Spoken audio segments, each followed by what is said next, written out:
Bonjour, c'est Claire-Lise. Vous êtes sur la suite d'un premier audio qui s'appelait Le rituel du féminin sacré, les rituels du féminin sacré, la lune, dieu et déesse, où j'avais commencé à vous expliquer en fait dans ce monde du spirituel du féminin sacré, où on en était dans la confusion, où on en était dans les appels de notre âme, l'envie hein, euh, d'avancer, de s'éveiller à cette spiritualité, l'envie de nourrir notre âme et d'être ensemble dans cette joie profonde qui est finalement la spiritualité, mais dans la conscience de où on en est aussi en société là-dedans, dans des espaces du tangible et de l'intangible.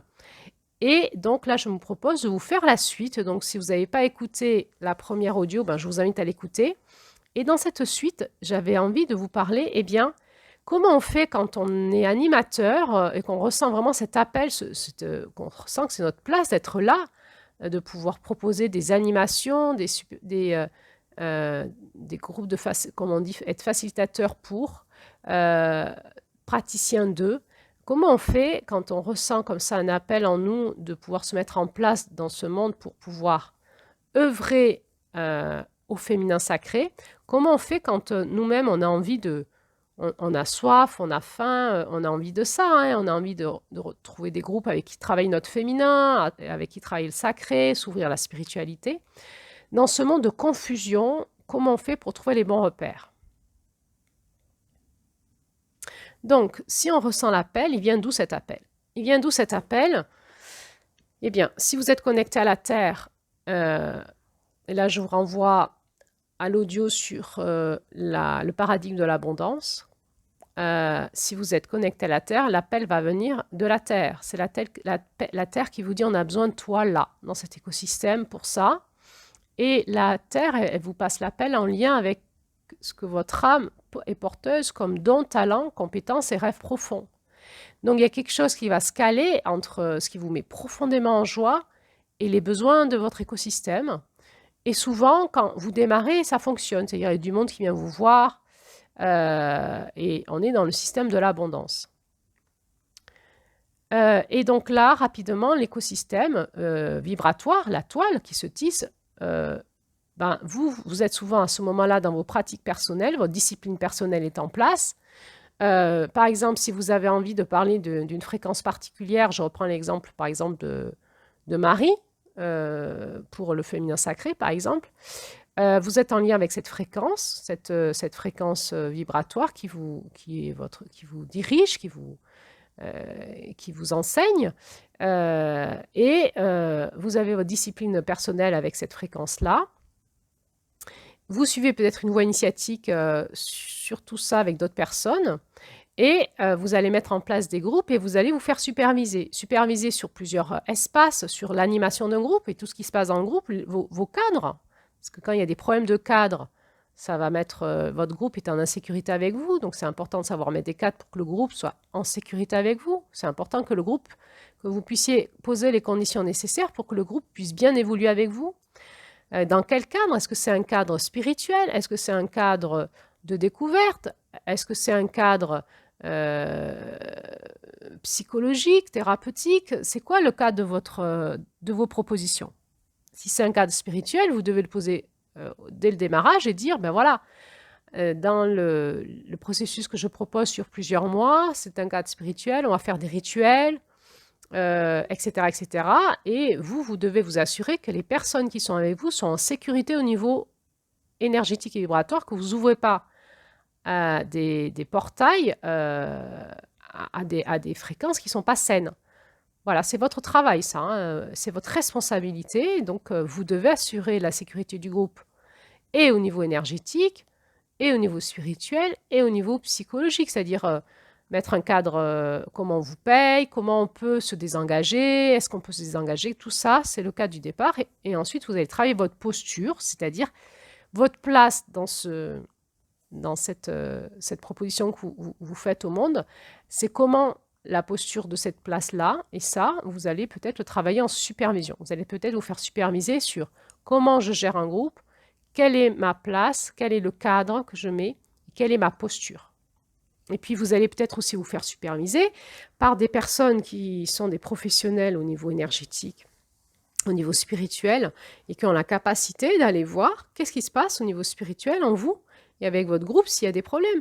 Entre autres, vous devez avoir des superviseurs énergétiques avec qui vous pouvez travailler votre énergie et regarder, entre autres, si vous avez pris des possessions, comment va votre Kundalini, comment va votre énergie de vitalité, sur quoi vous êtes branché, sur quelle fréquence, etc. Et puis, si vous avez vraiment cet appel, c'est que vous savez aussi vous connecter à votre maître spirituel intérieur, à votre Randa, à votre être profond. Et puis que peut-être vous avez donc ce fameux guidance maître, hein, qui est ces fréquences qui vous guident. Et donc, vous allez vous mettre en place avec tout ça. C'est tout ça qu'il faut pour sécuriser un groupe, aujourd'hui. Vous devez, quand vous prenez une place un peu de pouvoir, vous allez enseigner, etc., vous devez vous assurer que vous ayez vos contre-pouvoirs, sinon l'ego va s'en mêler et ça va mal se finir. Vos contre-pouvoirs, c'est la supervision, mais c'est aussi les questions de vos élèves. Remettez-vous en question quand vos élèves vous posent des questions. Et peut-être qu'il n'y a pas de question, peut-être que la question de vos élèves, elle est faite pour qu'ils apprennent, donc ce n'est pas sur vous, mais des fois, si vous sentez que ça tire en vous, et que ça va titiller votre ego, remettez-vous en question, supervision. Éventuellement, rectifiez votre posture pour la prochaine fois. Il n'y a pas d'enjeu narcissique quand on est en place au niveau spirituel. S'il y a un enjeu narcissique, c'est que ça y est, notre ego s'est infiltré, ça va mal se finir. C'est pas pour ça qu'on fait ça. Donc ensuite, vous devez définir votre cercle de maîtrise de l'énergie. Sur quoi, c'est le cadre, hein, sur quoi vous allez proposer au groupe de travailler, jusqu'à quelle fréquence énergétique vous allez pouvoir gérer ce groupe. C'est quoi votre travail avec ce groupe? Et ne pas aller là où vous ne savez pas gérer, sinon ça y est, vous ouvrez des portes et c'est fini, quoi. Et donc, vous allez définir votre cercle de maîtrise. Ça veut dire que vous êtes en lien avec ces fréquences-là au niveau spirituel. Vous êtes à l'écoute, en lien avec votre cœur profond, avec la Terre, et vous savez gérer, maîtriser les énergies pour ce groupe sur ça. Vous êtes responsable de l'énergie du groupe et de chaque personne qui est dans le groupe, c'est-à-dire avec vous. C'est une place particulière d'être animateur dans l'espace spirituel. Il faut qu'on sache gérer le monde de l'intangible. C'est notre place. C'est comme si on vient au restaurant et que finalement le cuisinier dit en fait moi je ne sais pas cuisiner, j'ai jamais appris, je ne connais pas les règles de la chaîne alimentaire, le frigo, la température, tout ça, j'ai pas appris, la vaisselle, je ne sais pas trop la faire, mais c'est pas grave, comme ça je prends des plats et des aliments, tout ça, je vous fais quand même la cuisine et j'ai monté un restaurant et ça va quand même. Ben, moi j'irai pas manger dans ce restaurant-là. Parce qu'il y a du béaba, on vient te payer pour manger, c'est que ta nourriture, elle est saine, au moins, et puis que tu sais un peu mettre les mets ensemble pour que ça soit bon au niveau du goût. Donc si on va voir quelqu'un qui donne des prestations spirituelles, c'est qu'il sait gérer l'intangible. C'est le minimum qu'on lui demande. Je vous dis ça parce qu'il y en a peu qui savent le faire en réalité dans toutes les prestations qui sont proposées. Il y en a peu qui savent gérer, ils vont vite soit ils démarrent, ils vont vite se faire happer par les forces d'opposition, soit en fait ils sont connectés où on le voit, hein, où c'est que comment circule leur Kundalini en fait sur leur corps énergétique, ils sont connectés sur des espaces émotionnels ou sur de la croyance. C'est-à-dire qu'ils sont pris d'affection comme un doudou sur des déesses par exemple égyptiennes ou mésopotamienne ou je ne sais pas quoi, il y a quelque chose qui est sympathique pour eux au niveau affectif, et donc ils ont envie de partager ça. Mais en fait, ils parlent d'une mythologie, là, ils ne parlent pas de la vraie fréquence, c'est pas vraiment la spiritualité, donc on ne fait pas de rituel quand c'est comme ça. On peut en parler si on veut, on définit notre quête, mais on ne fait pas de rituel. Dès qu'on fait un rituel, c'est qu'on va ouvrir des portes. Un rituel, ça nous fait ouvrir des portes et nous reconnecter à des fréquences. On ne le fait pas si on n'est pas connecté à ces fréquences et qu'on ne sait pas maîtriser l'énergie autour de ces fréquences. Avec ces fréquences-là, on ne le fait pas. On peut le faire personnellement, Mais on ne le fait pas avec un groupe, on ne se fait pas payer pour ça et on ne dit pas « Venez, je vais vous amener là », parce qu'à ce moment-là, on devient un faux maître. Et après, il y a des personnes qui sont dans l'espace du mental, dans les croyances, on est dans la religion. C'est pas connecté aux fréquences maîtres. Et puis ensuite, il y a des personnes qui sont vraiment connectées à des fausses lumières et qui sont complètement embarquées, qui sont des faux maîtres. Donc il ne faut pas aller avec eux. Et souvent, ils sont très forts pour vous faire de la pub, de la com et vous donner envie d'aller avec eux. Ils sont très charismatiques, mais c'est un charisme inversé, qui n'est pas là pour vous donner quelque chose et que vous puissiez vous en nourrir et avancer dans votre autonomie personnelle, mais qui est fait pour vous manger, qui est fait pour vous attirer à eux et ils vont se nourrir de vous, dans leur narcissisme, dans leurs croyances, dans leur place. Et derrière, on retrouve des entités au minimum énergétiques et au pire vibratoires. Alors, comment on fait quand on veut faire partie de ces groupes-là? Eh bien, bon, moi, la première chose que je vous dirai toujours et toujours et toujours, c'est prier, demander à vos guidances maîtres, à vous, de vous diriger vers les bonnes personnes. Ça marche bien. Et qu'on vous donne le discernement de ce qui va et ce qui ne va pas. Et à quoi vous dites oui, à quoi vous dites non. Vous avez le droit de refuser un rituel. Vous savez comment ça se passe? C'est qu'au début, c'est sympa, on vous met en confiance et tout. Je ne dis pas que c'est fait exprès, c'est des fois sans confiance, sans conscience. Il y a les premiers ateliers ou premiers moments de la journée où il y a des cercles de parole, on est dans les émotionnels et tout ça. À un moment arrive le rituel. Et là, on ne vous demande rien et on le fait et vous n'osez pas dire non. Pourquoi? Parce que ça vous met en décalage dans le groupe. Et là, votre cerveau émotionnel, qui est le cerveau fait pour être ensemble, il va vous interdire de vous mettre en décalage du groupe. Donc, soit vous n'arrivez pas à poser les questions, à avoir la force de dire mais attends, moi je ne suis pas venue pour faire des rituels, là, c'était pas ça le cas du départ. Du coup, je ne suis pas en confiance, c'est quoi ce truc et tout, moi je ne sais pas ce que tu vas nous faire faire. Donc, si on n'a pas la force de faire ça, on ne participe pas au rituel, on se ferme énergétiquement, on fait semblant. C'est le minimum qu'on puisse faire. Sinon, si on a la capacité, on regarde comment ça se passe. On regarde, on peut demander à ses guidances. Moi, je demande à la Terre. Ça m'arrive, moi aussi, de me faire embarquer parce que c'est très typique, ce genre de choses. C'est-à-dire que les gens vous proposent des rituels sans vous demander l'autorisation. Ils rentrent dans votre espace sacré sans vous demander l'autorisation, comme s'ils avaient le droit de faire ce qu'ils veulent de votre espace sacré. Mais c'est un viol, ça. C'est un viol énergétique, c'est un viol spirituel. Quand on est vraiment en place, on demande toujours. En fait, on avertit en début de cadre et chacun est libre de faire ce qu'il veut. C'est normal. Donc, demandez bien les cadres au démarrage des groupes. Est-ce que c'est spirituel? Est-ce qu'on va faire des rituels? Est-ce que tu es supervisé? Bon, ça fait bizarre, hein, mais si la personne ne vous donne pas ses référentiels de sécurité, c'est qu'elle est dans la confusion elle-même. Vous savez, dernièrement, j'ai appelé une personne qui a une école de yoga parce qu'il y avait un problème de confusion avec une de mes patientes qui était son élève. Et vraiment, il y avait une confusion relationnelle qui mettait en danger ma cliente. Donc, je l'ai appelé pour lui demander quel était le type de relation qu'il avait avec cette personne. Et moi, c'était ma patiente. Et je lui ai demandé s'il était supervisé. Il n'a pas besoin de supervision, il m'a dit. Lui, il va une fois par an en Inde voir ses maîtres yogis, ça suffit. Et c'est là où il y a les dérapages. Faites attention. Alors, s'ils ne sont pas supervisés, ils ne sont pas supervisés la plupart du temps. Vous allez voir, hein, personne n'est supervisé. C'est le problème d'aujourd'hui. Les psychologues se font superviser. Les psychiatres aussi. On fait de l'intervision, de la supervision, des groupes de supervision. Les thérapeutes se font superviser. Mais dans le monde spirituel, il n'y a pas besoin. Alors que c'est un monde où il y a énormément de confusion. C'est un problème, ça. Voilà, questionnez pourquoi ils ne sont pas supervisés. Ou alors, finalement, ce monsieur, il a trouvé intéressant mon regard. Il m'a demandé si je ne connaissais pas des superviseurs. Je lui donnais des adresses et donc il va se faire superviser. Tant mieux, proposez aux gens. Éveillez les gens ont besoin de la supervision. Il y a besoin de la supervision. Des fois, c'est juste qu'ils ne savent pas que ça existe. Il y a besoin. Et surtout, Il manque de superviseurs.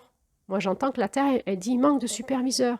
Mais c'est un vrai métier aussi, la supervision. Être superviseur, c'est savoir regarder dans l'énergie des gens, dans l'énergie des groupes, voir où les gens se branchent, comprendre si les cadres sont bons, si les postures sont bonnes, qu'est-ce qui se passe dans la systémie du groupe, qu'est-ce qui se passe au niveau de la posture professionnelle de l'encadrant, est-ce qu'il y a un problème d'identité professionnelle, est-ce qu'il y a un problème de protection énergétique, qu'est-ce qui se passe dans l'intangible.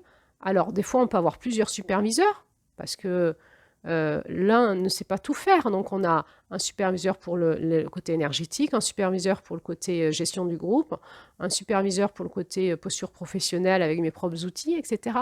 Mais ça, c'est un gage de professionnalisme. Et vous, en fait, quand vous êtes dans ces groupes spirituels, à quoi vous dites oui? À qui vous branchez? Est-ce que vous êtes profondément OK? C'est-à-dire, est-ce que votre âme est OK d'aller se brancher à ces fréquences? Et est-ce que ces fréquences, elles vous paraissent saines? Donc, en principe, vous avez des clauses où vous pouvez vous désengager. Quand vous êtes dans des groupes où il y a un processus qui est proposé sur plusieurs mois, et c'est souvent le cas, et c'est bien, vous devez avoir des clauses de désengagement possibles. S'il n'y a pas, c'est qu'attention, vous êtes embarqué dans un abus de pouvoir. Par contre, vous désengager, ça ne veut pas dire qu'on vous remboursera. Vous pouvez partir et éventuellement, vous ne payerez qu'une partie. Mais c'est normal aussi que la personne qui anime les groupes, elle soit payée, puisqu'elle vous êtes engagé avec elle, c'est son salaire. Donc, il ne faut pas rentrer en confusion. C'est-à-dire que dès le départ, on doit se mettre d'accord, c'est comment si je me désengage, qu'est-ce que je paye, qu'est-ce que je ne paye pas. Et c'est normal que quelqu'un qui est animatrice, elle a des garanties si vous partez, qu'elle ait quand même un salaire. Sinon, elle ne va pas faire ses groupes, parce qu'elle est perdante. C'est normal tout ça. Et c'est normal que vous puissiez partir en me disant ça ne me convient pas et d'avoir perdu des sous. Parce que tout simplement, c'est l'expérience de la vie. Vous êtes rencontrés, ça vous allait pas, ça a été un temps, puis après ça n'a plus été. Donc attention à la confusion, il faut bien voir les cadres, qu'est-ce qui intègre pour la relation, et surtout, toujours dans ces dysfonctionnements de cadre, c'est le lien toxique qui s'infiltre, hein. C'est l'ego. Et là, on n'est plus du tout dans octobre, hein. On retourne en face, avril, mai, juin. Donc non, en fait, quand on est dans la spiritualité, on sait gérer ça.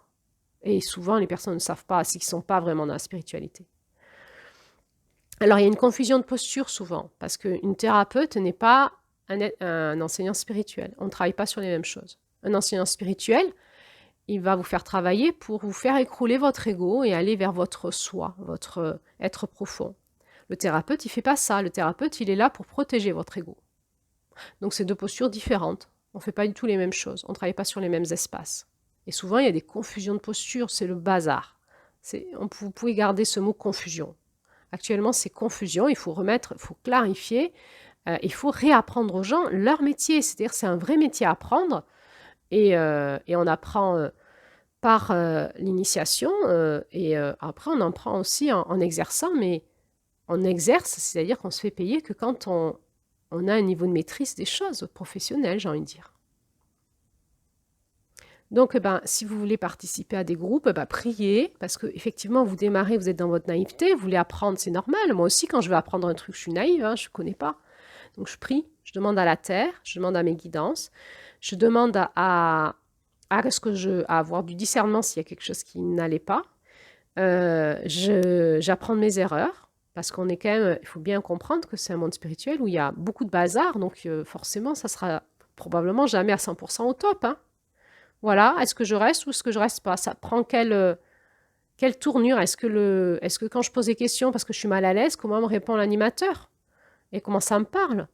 Parce que peut-être l'animateur, il parle à ma conscience et c'est un éveil de conscience que je dois avoir. Et ça, c'est OK. Mais ça me met mal à l'aise et c'est pas l'animateur le problème, c'est moi, en fait, ma résistance. Ou alors, effectivement, j'ai une intuition, une perception de quelque chose qui n'est pas OK. Et quand je le dis à l'animateur, ça pique son ego, il se défend. Bon, une fois peut-être ou deux, mais est-ce qu'il se remet en question? Ou est-ce qu'il va faire l'abus de pouvoir sur moi? Et dans ce cas-là, pourquoi je reste? Comment va mon âme? Est-ce qu'elle est OK? Est-ce que ça me fait progresser dans mon âme? Est-ce que ça me fait progresser dans mon énergie? Est-ce que ça me met en joie? Même si, il faut quand même que j'insiste là-dessus, dans les processus spirituels, il y a des phénomènes de bascule où on va se confronter à nos résistances, à nos blessures. Et des fois, c'est un peu chaud, hein, même Parfois, des fois, beaucoup. Simplement, notre maître spirituel nous dit où on en est, nous donne les clés, et on a la foi et on continue. À un moment, on va basculer, il y aura un avant, un après. Donc, la terre, notre âme, notre intériorité nous dit c'est bon, continue, c'est OK malgré que ça secoue. C'est OK.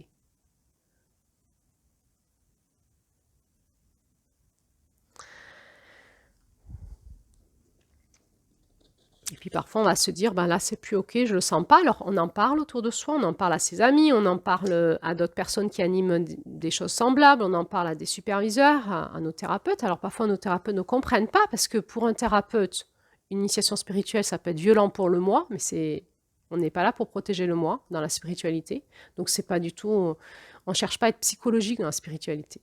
On n'est pas là pour prendre soin de la structure psychique dans la spiritualité, pas du tout. On s'en fout de la structure psychique, on prend soin du moi profond. Donc ça peut être violent pour une psychologue. Donc des fois les psychologues elles peuvent vous dire ah ben non ça va pas. Du coup il faut mieux demander conseil à des personnes qui sont aussi dans la spiritualité en fait. Mais pourquoi pas pour une psychologue. Après c'est pas antinomique de prendre soin de sa structure psychique et de faire un chemin spirituel. Mais c'est simplement deux espaces opposés complémentaires. Opposés et complémentaires qui vont chercher l'harmonisation et pas l'opposition, pas la séparation. Voilà, donc c'est complexe parce que des fois on sent qu'on ne peut pas en parler à notre psychologue, des fois on sent qu'on peut en parler, que si on en parle à notre compagnon, il va nous dire tu es en train de vivre une grosse emprise, mais c'est pas sûr en fait. Que des fois on en parle à notre copine, elle nous dit ah mais moi aussi j'ai vécu comme ça, c'est pas grave. En fait, on est vraiment en train de monter dans le discernement et comme il y a beaucoup de mensonges, conscients et inconscients dans tout ça, eh ben, on est bousculé dans nos discernements et ça nous demande de prier, tout simplement de grandir au discernement. Et c'est mai, le discernement, c'est mai, on va y arriver. On est en train de se préparer tout doucement à basculer dans l'énergie de mai-novembre, sur notre axe de force de la roue que nous étudions actuellement. Alors là, je vais revenir sur le féminin sacré. Donc, le féminin sacré, c'est un espace qui appelle actuellement beaucoup.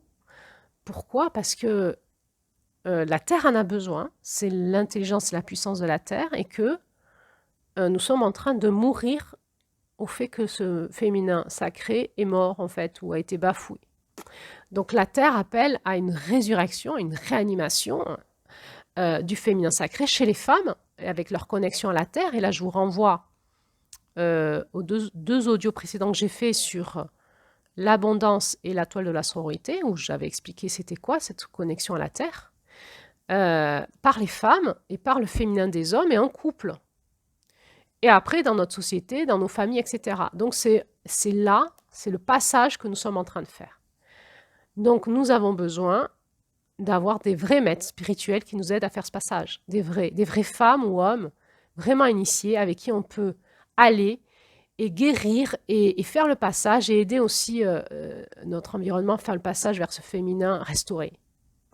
Donc, il faut arrêter d'aller voir des personnes avec qui on va tourner en rond ou avec qui ça va mal se finir, parce que ça nous fatigue, ça nous détruit, c'est pas ça. Simplement, réellement, au niveau de la réalité de la Terre, de ce qui se passe sur la Terre, dans les femmes, dans les couples et dans l'intangible, le féminin est toujours bafoué. C'est un terrain de bataille, le féminin, toujours.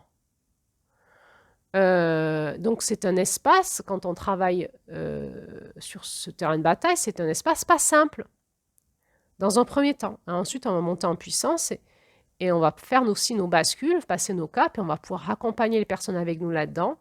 Et on va aller dans de plus en plus de restauration, et donc on va aider les gens à faire le passage. Et actuellement, on est dans une dynamique de passage, et c'est pas simple. Il ne faut pas être naïf.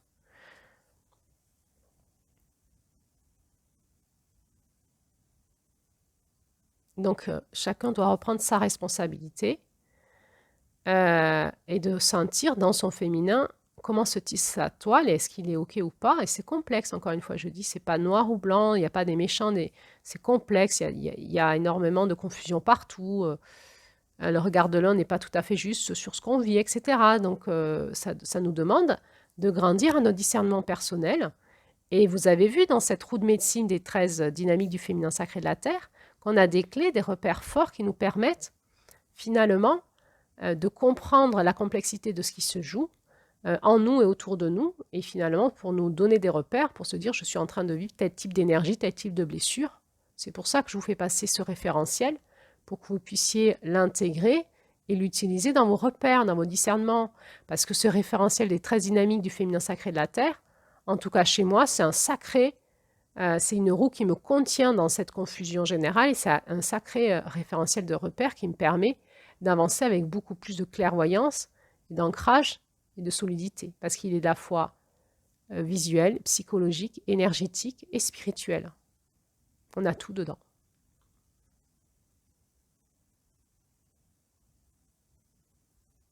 Donc nous, on a besoin de tisser cette toile de lumière entre nous, entre femmes, avec des vraies femmes initiées qui sont vraiment connectées à la Terre, qui ont repris leurs responsabilités, qui dépassent leur coyote intérieur et le coyote systémique.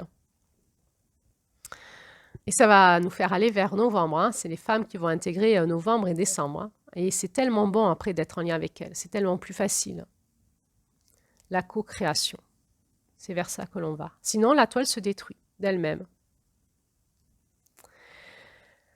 Alors, je vais finir cet audio par vous parler, c'est quoi les dieux et déesses. Donc, dans ce monde de New Age, comme ça, on va s'intéresser à des dieux tantriques, des dieux de l'Inde, des dieux d'Égypte ou des déesses. Éventuellement, on va s'intéresser à des spiritualités chamaniques. Alors, je précise que dans le chamanisme, il n'y a pas de dieux et déesses. C'est quelque chose qui, pour moi, je trouve très confortable. C'est que tout notre référentiel, c'est que la nature. Donc, ça libère pas mal de choses en termes de potentiel risque de ne pas être connecté aux bonnes fréquences. Voilà. Donc, voilà, vous connaissez peut-être hein, des tarots qu'on vous propose avec des déesses ou des animations de stages ou de processus. Alors, c'est quoi les dieux et déesses? Alors, il faut savoir que l'organisation dans l'intangible, il est fréquentiel. Hein, je vous le dis, c'est des fréquences. Hein. Je vous le dis souvent, c'est ma façon de parler.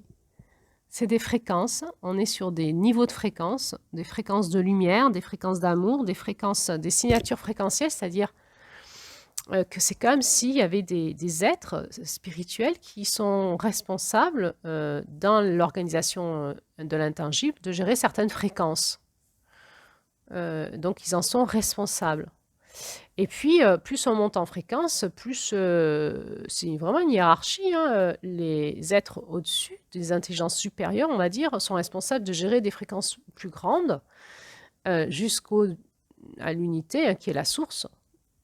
Voilà, donc c'est comme ça qu'on peut voir les choses. C'est infini, c'est hyper complexe.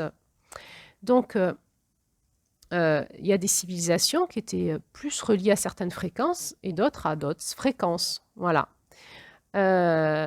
Donc, il peut y avoir des terres, des civilisations qui ont été visitées par des fréquences particulières qu'ils avaient dans leur civilisation à travailler. Et donc, ça va être leurs dieux et déesses. Alors, ça peut vraiment, derrière ces noms hein, de ces dieux et déesses, il peut y avoir vraiment des fréquences maîtres. Et si on se branche à ces fréquences maîtres, ça fait monter tout de suite notre vibration dans ces fréquences-là et ça vient nous confronter, nous inviter à aller explorer en nous ces fréquences-là. Mais il peut y avoir aussi des dieux et déesses qui étaient plus, en fait, l'explication d'un phénomène spirituel psychologique.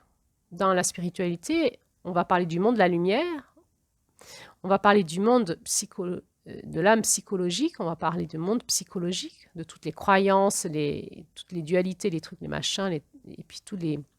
Excusez-moi pour trucs et machins, tous les jeux... les jeux relationnels. Vous savez qu'il y a des histoires de dieux et déesses, c'est horrible, incestuel, crime, on bouffe ses enfants, c'est horrible. Donc ces dieux et déesses, ça parle plutôt de combat spirituel sur des espaces spirituels. Voilà, vous voyez, quand vous vous connectez à eux, si ça vous fait monter en fréquence ou pas. Et puis, il y a des dieux et déesses qui sont quand même d'émettre de l'enfer, du bas astral, des fréquences très basses. Donc, ça permettait à ces civilisations de s'en sortir, de parler de manière imagée de choses spirituelles qui se passaient et qu'ils avaient conscience. Donc, on peut utiliser des archétypes de dieux et déesses pour parler aussi de nos propres combats spirituels. Pourquoi pas? Attention, à partir du moment où vous faites des rituels avec ces archétypes, attention à être sûr que derrière, vous branchez bien des archétypes de fréquence, de haute fréquence, de lumière pure. Voilà.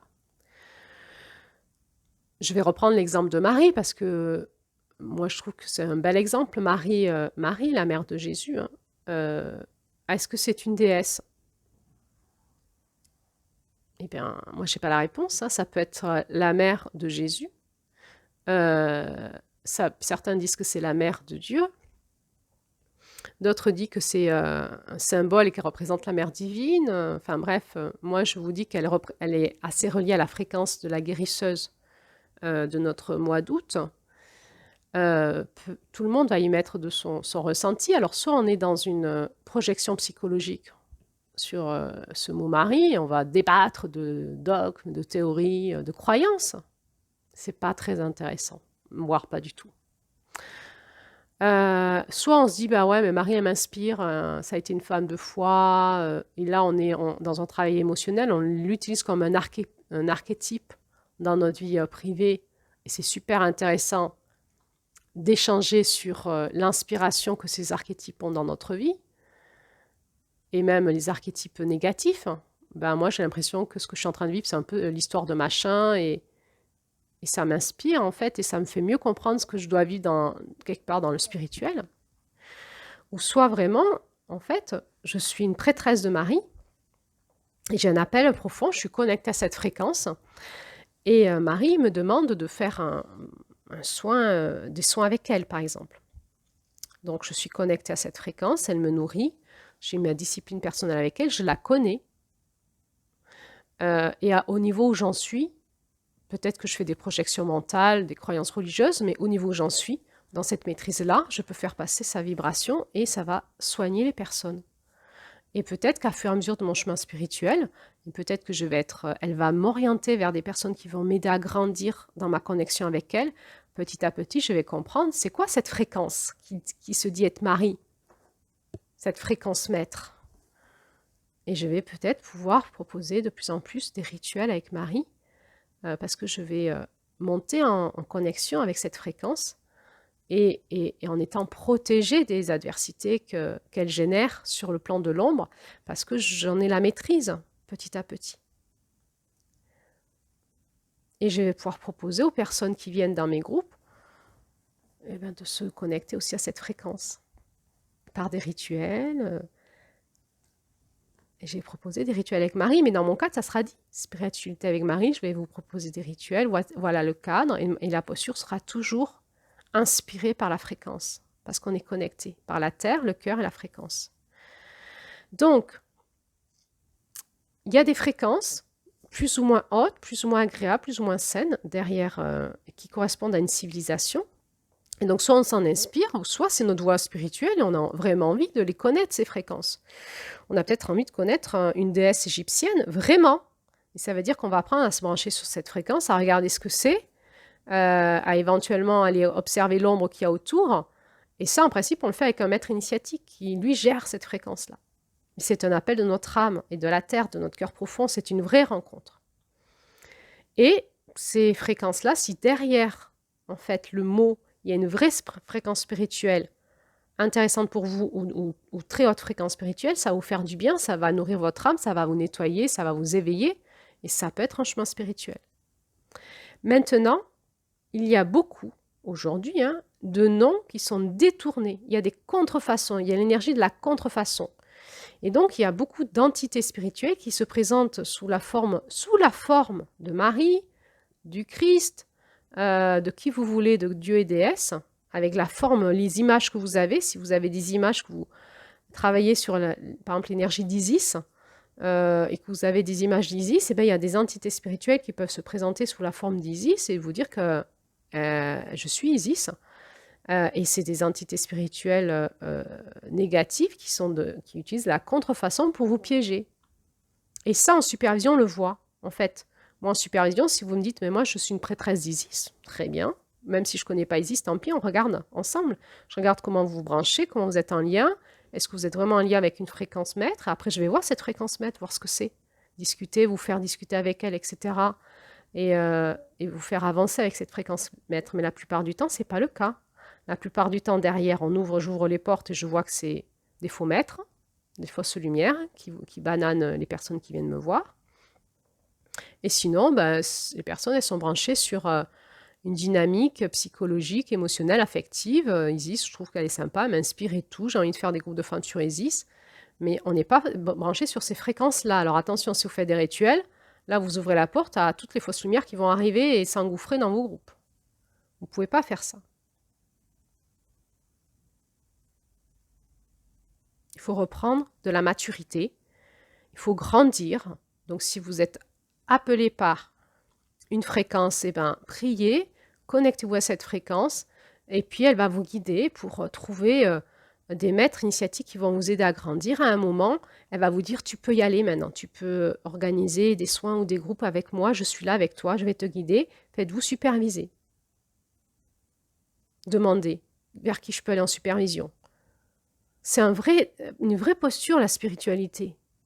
C'est une vraie posture de maturité et de lien entre le tangible et l'intangible. Et c'est pas facile, je vous assure que c'est pas facile, on se fait tacler en permanence. C'est-à-dire que là, comme ça, on peut se dire, ouais, Claire-Lise, elle est en place. Pas du tout. Claire-Lise, elle n'est pas en place. Le nombre de fois où je me fais tacler. Par contre, j'ai mes repères. Je sais que je suis en train de me faire tacler. Supervision. Je prie. Je vais me nettoyer. J'essaye de regarder ce qui se passe. Je vois mon ego qui se pointe. Supervision, etc., etc. C'est que ça. C'est un métier. Et dans les métiers, il y a la joie du métier et il y a les adversités du métier. Et je vais vous dire, aujourd'hui, au niveau spirituel, il y a énormément de joie qui appelle, mais il y a énormément d'adversité. Ne soyons pas naïfs, regardons les choses ensemble. Ça ne veut pas dire qu'il ne faut pas le faire. Si vous avez l'appel, faites-le. Priez, demandez à être connecté aux fréquences et demandez à être supervisé. Et peut-être plusieurs superviseurs. Et allez-y, ça va nourrir votre âme. Les appels, il y a deux chemins initiatiques. Soit vous vivez une voie spirituelle depuis un moment et à un moment vous sentez que vous voulez aussi vous transmettre cette voie spirituelle ou continuer à être initié et d'avoir votre supervision. Ok, c'est le plus simple ça. Simplement, il y a un maître initiatique qui vous a ouvert les portes. Quand vous êtes en autodidacte et que vous êtes branché à ces fréquences maîtres qui viennent vous voir pour vous dire on veut que tu fasses un travail, tu n'as pas besoin de maître initiatique, tu es en place. Vous allez faire un saut quantique, changer de fréquence. Et on vous dit, vas-y, démarre, on est avec toi. En principe, vous avez votre discipline personnelle, vous savez que vous êtes connecté, vous êtes en lien, vous êtes canal, et vous allez mettre en forme ce qu'on vous demande de faire, et vous allez vous faire superviser pour tous les trucs qui sont compliqués dans les à côté, parce qu'on ne peut pas tout faire tout seul. Comment on gère un groupe, comment on gère un cadre, comment on gère quelqu'un qui s'oppose à une forme d'autorité, etc. On apprend ça, on apprend avec des superviseurs. Et les personnes qui sont autodidactes, je ne suis pas en train de dire n'y allez pas. Quand vous le savez de toute façon, quand vous êtes autodidacte, vous savez, c'est une injonction intérieure, vous ne pouvez pas faire autrement. Et vous savez que vous êtes en place, votre Kundalini, elle est dressée, vous savez faire. Ça fait partie de vos potentiels, de vos compétences. Vous n'avez pas de doute là-dessus. Et vous savez, les personnes qui sont autodidactes en spiritualité, souvent, c'est des fréquences maîtres eux-mêmes. Et donc, leur Kundalini, elle a déjà les programmes, on va dire ça comme ça, la compétence, les dons de ce qu'elles doivent faire. Donc, elles font depuis toute petite.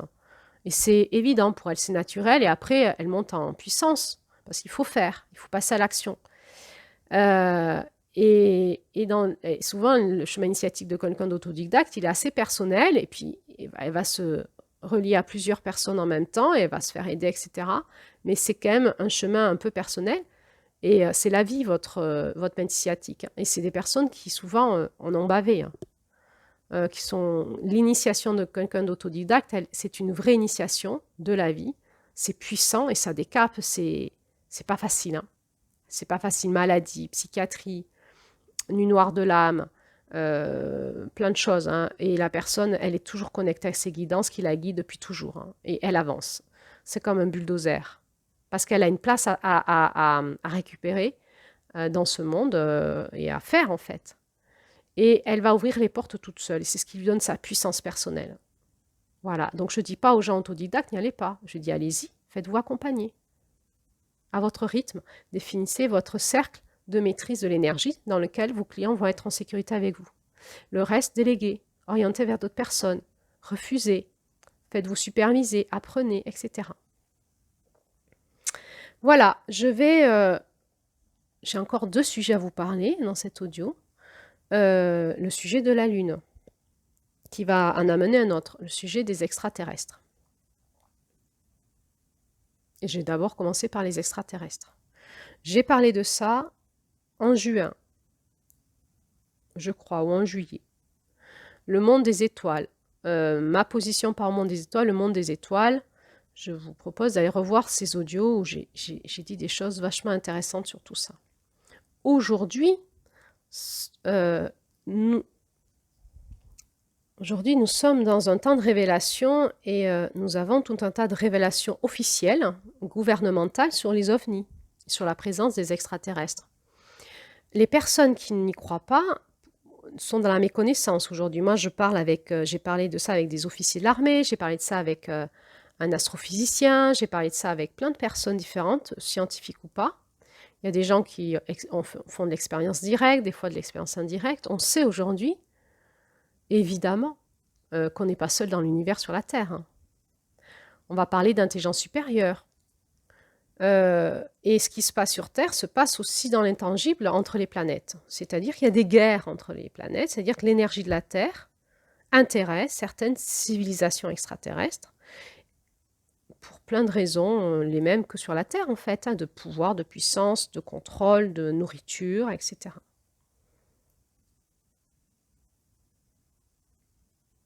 Et puis, on a aussi des alliés, des puissances alliées. Quand dans la Bible, il vous est parlé de chariots de feu, des Elohim qui viennent voir Moïse, de tout ce que vit Jésus dans le désert, etc. Quand moi je vous parle des parasites énergétiques, on peut parler de Satan, des démons, de tous ces mots qu'on met dans les spiritualités. C'est les énergies extraterrestres, c'est des énergies qui sont pas terriennes, tout simplement. Un ange, un archange peut être une énergie extraterrestre. Mais il y a aussi des civilisations qui viennent d'autres galaxies, d'autres planètes, et qui ont de l'intelligence technologique bien plus avancée que nous, et qui savent utiliser le monde des ondes, communiquer avec les ondes, observer avec les ondes, qui savent, qui maîtrisent la vitesse de la lumière bien plus que nous, qui savent traverser les galaxies rapidement, et qui savent être visibles et invisibles, qui maîtrisent le monde de la matière, etc. Donc, si vous tombez des nues, si vous dites Claire-Lise, elle a pété un câble, et ben sachez qu'il y a des révélations. Donc, il y a eu en 2021, je crois, ou 2020, une table ronde qui a été publiée sur les médias entre un agent secret, un journaliste d'État, un astrophysicien, je ne sais plus qui. Donc, j'essaierai de vous retrouver le lien de l'audio. Et ça dure 2 heures et vous les écoutez, ils sont tranquilles, hein, les officiers de l'armée de l'air. Et vous allez voir qu'il y a tout un monde qu'on vous cache et qu'on connaît depuis des années, avec qui nos gouvernements travaillent même. On vous le cache, on vous ment, on vous raconte des histoires, comme à des enfants à qui on ne veut pas dire les choses pour ne pas les effrayer. Voilà, donc maintenant ça se révèle. Il y a eu David Grusch, Grush, c'est un ancien officier du renseignement qui a parlé de tout ça à un congrès à Washington le 26 juillet 2023, dernièrement. Vous avez des personnes qui en parlent comme Jean-Charles Moyen ou David Rousseau. Donc on rentre encore dans un monde confus, c'est aussi le monde de l'ufologie, et il y a des ufologues qui sont très en place. Hein. Et alors peut-être que dans ce monde confus, vous vous dites, non mais tout ça c'est du complotisme, ils ont vrillé, c'est les perchés. Pas forcément. Parler avec des officiers de l'armée ou des astrophysiciens, on verrait qu'ils ne sont pas perchés du tout. Il y a des choses tangibles, réelles, des vrais contacts, etc. Bon. Donc, c'est le moment de se réveiller là, parce qu'on est sur le mois d'octobre, dans notre roue énergétique. Le mois d'octobre, on est dans une certaine conscience de l'intangible, hein. On travaille avec celle qui voit loin, c'est notre axe de force, et on sait discerner ce qui se passe de l'autre côté de la toile, et on sait voir ces forces-là. On sait les voir, on sait même parler avec elles, à un certain niveau de maîtrise. Donc, si on ne sait pas les voir, je vous le dis qu'au niveau de l'énergie d'octobre, quand on travaille avec celle qui voit loin, dans le féminin, on sait voir à qui on a affaire, avec qui on tisse la toile.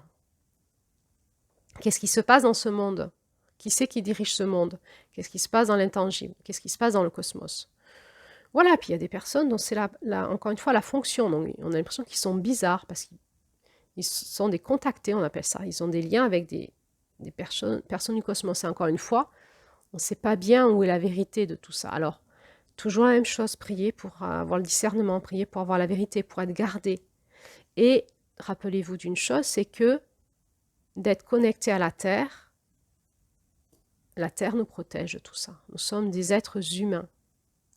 Voilà. Donc, derrière les dieux et déesses, on peut retrouver aussi des fréquences comme ça, extraterrestres. Et puis c'est une façon de rentrer en lien avec eux, de communiquer avec eux, la spiritualité, hein, dans certaines civilisations. Les pyramides, hein, sont des activateurs de fréquences qui orientent l'énergie vers des étoiles. Par exemple, il y a des civilisations savaient parler avec ces gens-là et travailler avec eux. Donc, encore une fois, il y a des énergies sympas et des énergies pas sympas pour l'être humain, tout simplement. Comment on respecte notre espace sacré. Et je vais en finir par arriver à la Lune. Je vous en ai parlé un petit peu à l'audio d'avant. L'audio c'était sur quoi? Je crois, j'ai parlé de ça dans l'audio sur le paradigme de l'abondance, où j'avais commencé à vous dire attention au rituel que vous faites avec la Lune. En fait, la Lune, elle est très intéressante pour plein de personnes, parce que c'est le satellite de la Terre, hein, et qu'elle a un certain rythme, et qu'elle permet d'envoyer des énergies sur Terre. Donc la Lune reflète vraiment où on en est dans le féminin, dans le respect de la Terre, et du tissage de la Terre dans l'intangible. La Lune et la Terre sont vraiment le miroir du respect du féminin dans le cosmos. Aussi, dans le cosmos aussi. La Terre a une énergie de fréquence du féminin sacré, la Lune aussi. Et comment la Lune et la Terre tissent ensemble aussi. Et l'utérus des femmes aussi, et les femmes aussi. Et on en est là aujourd'hui, c'est qu'il n'y a rien qui est respecté, tout est bafoué, utilisé.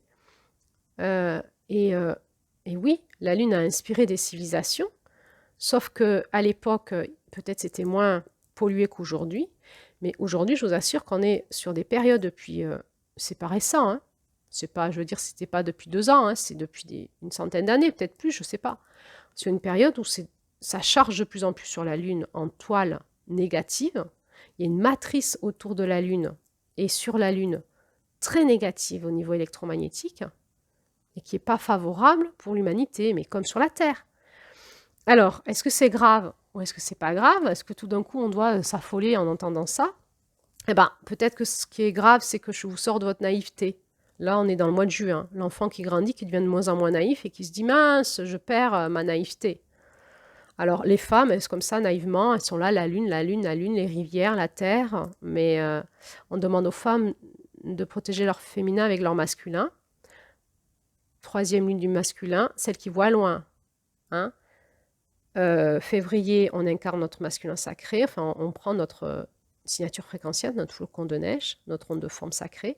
Mars, on se prend la dualité en pleine poire, on apprend à retrouver la justice divine. Avril, on répare les blessures de notre âme, on récupère notre faculté à voir loin. C'est ça le féminin sacré, hein, c'est d'abord toutes ces étapes-là. On n'est pas dans le féminin sacré si on ne sait pas voir de l'autre côté de la toile, si on ne sait pas se reconnecter à la porte d'or, à l'espace de l'amour, si on ne sait pas être dans la conscience divine. Il n'y a pas de féminin sacré, c'est pas vrai. C'est du féminin bafoué. Donc il y a plein de femmes qui bafouent leur propre masculin, féminin parce qu'elles n'ont pas de masculin, parce qu'elles n'ont pas réparé leur masculin. Alors il y a plein de femmes qui sont dans la naïveté parce qu'elles n'ont pas le discernement de celles qui voient loin. On ne peut pas proposer des rituels autour du féminin sacré si on n'a pas la maîtrise de celle qui voit là un autre niveau de compétence, un autre niveau de compétence. On doit savoir ce qui se passe de l'autre côté. Alors on est gardé. Je vais vous expliquer mon exemple personnel. Moi, quand j'ai démarré pour initier les groupes autour des 13 mères originelles, j'y connaissais pas grand-chose. Mais par contre, il y avait une autorité personnelle en moi qui me disait, tu démarres, je sentais les fréquences là, tout de suite j'ai été canal et je savais. C'est-à-dire que dès que j'étais canal, je savais, j'avais le déroulé et j'en avais la maîtrise. Et j'avais aussi je travaillais dans l'énergétique, etc. Donc je voyais les énergies du groupe, comment on m'expliquait tout de suite comment mettre en protection le groupe. Parce que dès que vous êtes dans le monde de l'énergie, la première chose qu'on vous explique, c'est comment protéger un groupe.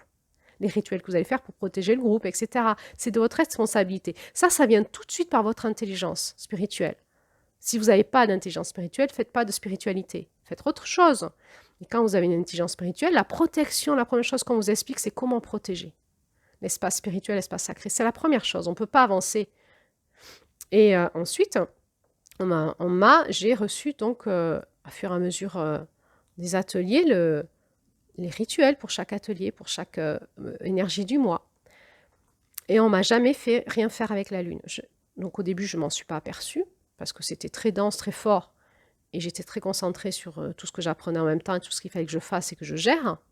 Ça a été un gros passage initiatique pour moi, hein. C'était énorme, c'est très intense pendant 2-3 ans, c'était très intense tout ce que je recevais, que je devais faire passer dans la matière et maîtriser, avec la recherche de supervision, etc., de comprendre, de mettre en forme, etc.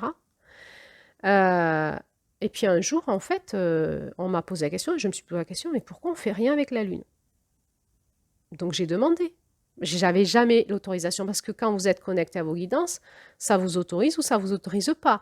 Vous êtes comme un enfant avec vos guidances. Ça vous dit oui, ça vous dit non. La première chose, c'est protection. Deuxième chose, suis-je autorisé ou pas?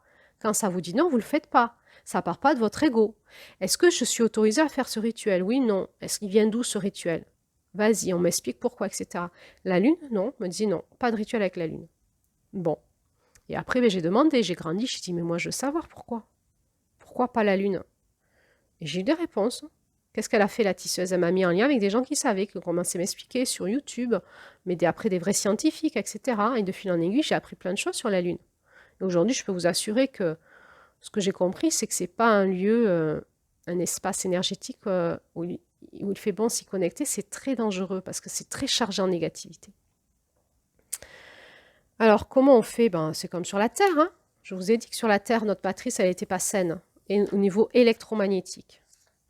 Et on se cale sur les énergies sacrées de chaque astre. La Terre, son centre, la Lune, on va se caler sur la rayonnance des fréquences du Soleil qui reflètent sur la Lune et qui viennent vers nous. Par exemple, quand vous sortez vos pierres et que vous les rechargez à la pleine Lune, est-ce que c'est mauvais du coup? Est-ce que les pierres se rechargent de trucs dégueulasses? J'ai expérimenté, je vous dis non, et j'ai demandé dernièrement à un scientifique de m'expliquer, il me dit c'est pas les mêmes ondes. Voilà. Les pierres, elles captent des zones saines. Elles ne vont pas se charger des zones malsaines. Donc la pierre, elle va se charger des zones saines de la Lune. Et notre corps sait faire aussi ça, se charger des zones saines de la Lune.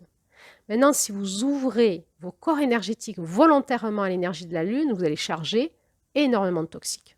Énormément de toxiques. Il ne faut pas le faire parce que naturellement, votre corps, il se ferme à ce qui est malsain. Si par un rituel, vous forcez votre corps, vos corps énergétiques, vos protections à s'ouvrir à des énergies malsaines, vous allez charger. Vous allez vous faire défoncer. Hein. Et c'est comme ça que les femmes se font avoir, que les femmes qui travaillent dans le féminin sacré travaillent dans le féminin désacré, et qu'elles désacralisent les femmes. Et c'est comme ça qu'on est en train de tuer le féminin sacré. Aujourd'hui, par immaturité, par manque de posture spirituelle saine, d'écoute et de connexion à l'au-delà. On ne travaille pas sur le féminin sacré si on n'est pas calé sur notre masculin sacré. Notre masculin sacré, c'est qu'on est en lien avec l'au-delà. On passe par celle qui voit loin, on sait se connecter aux fréquences au-delà de la dualité, aux fréquences de lumière, et on est averti, on sait faire, on nous dit ce qu'il faut faire, ce qu'il ne faut pas faire, on nous initie. C'est une vraie place, une vraie compétence, et c'est pas simple, encore une fois, parce que ça crée, c'est une place qui n'est pas simple dans la société, qui nous demande vraiment de compétences, de monter en compétences, et encore une fois, j'insiste, de se faire superviser. Alors, je vais conclure cet audio en disant on en est où aujourd'hui? On en est dans la confusion. On a besoin de vrais professionnels, c'est-à-dire de vrais êtres spirituels qui sont là et qui peuvent remettre de l'ordre, remettre de la clarification. On a besoin de superviseurs qui peuvent aider ces personnes-là. On a besoin de s'entraider. On a besoin de lâcher l'ego spirituel. On a besoin de monter en discernement et avec celle qui voit loin, de savoir se relier au monde de l'intangible. Et donc, si c'est notre appel, eh ben, on va apprendre à le faire ou on sait déjà le faire. Si c'est pas notre appel, ne le faites pas. Ne faites pas ça. Par contre, la seule chose qui compte pour chaque personne qu'on reçoit dans nos ateliers, au cabinet, dans nos séances de thérapie ou autre, c'est de ramener chaque personne à se connecter à son centre, à son éternelle flamme d'amour, à son oranda, à sa lumière source, à son maître intérieur. C'est la seule chose qui compte aujourd'hui. La sécurité, elle est reliance à la terre, reliance à son cœur profond. C'est tout. C'est la seule sécurité dans ce monde de confusion dans lequel on est. Et si on vous fait faire des rituels pour que vous donnez votre énergie à une fréquence qui est extérieure à vous, c'est que c'est une fréquence de lumière inversée, c'est qu'elle vient vous manger. Ou que la personne ne sait pas ce qu'elle fait. On ne fait pas des rituels à un dieu ou une déesse. Hein. C'est fini ça aujourd'hui. On fait des rituels, pourquoi? Pour s'ouvrir, se connecter à des fréquences, et c'est ces fréquences qui descendent et qui viennent nous réinformer. Alors attention à quoi on s'ouvre. Est-ce que vous êtes OK avec ça?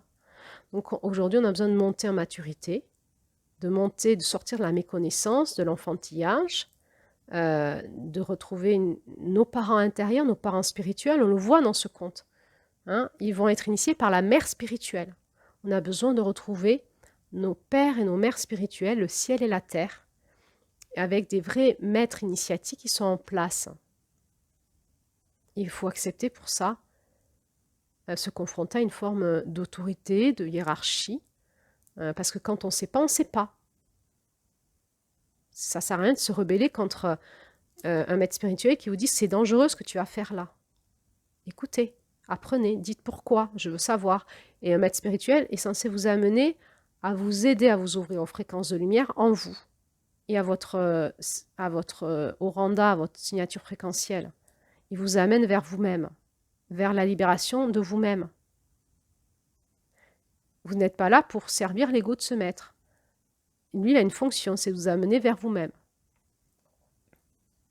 Pour vous faire monter dans vos compétences, dans vos dons, vos talents, et que vous alliez vers votre accomplissement. C'est ça l'objectif. Alors, on a fait les gros morceaux désagréables de ces 10 audios jusqu'au 31 octobre. Là, c'était tout ça que j'avais à vous dire. Parler de la toile de l'ombre, c'est pas agréable. Hein. Mais il fallait le faire pour mettre des mots, pour avertir, pour clarifier, pour structurer un petit peu. Vous verrez comment ça résonne en vous. Si vous voulez partager ces audios, peut-être c'est important. Et maintenant, on va aller vers du plus agréable. Voilà. Les audios qui nous restent sont des audios beaucoup plus agréables jusqu'au 31 octobre. Et donc, demain, on va parler de retisser avec la toile de lumière. Enfin, le passage, la bascule. Et là, on est vraiment dans cette bascule août, septembre, octobre. C'est ça voilà, qu'on apprend. On va retisser avec la toile de lumière. C'est ça le féminin sacré. Le féminin sacré est relié au sacré et on va retisser avec le féminin sacré la toile de lumière. Super, on va y aller. Et ensuite, on ira voir alors comment on prend soin de notre enfant intérieur, notre cœur, notre vulnérable, notre âme et comprendre un peu la différence de tout ça, comment on peut se reconnecter en nous, dans toutes ces dimensions-là. Et puis, on ira faire une autre audio qui parlera de la rééducation. C'est tout le travail qu'on a fait aujourd'hui. Et on finira le 31 octobre par l'audio sur le couple en lien avec les énergies d'octobre. Alors, je vous souhaite une bonne intégration et je vous dis donc à demain pour la suite.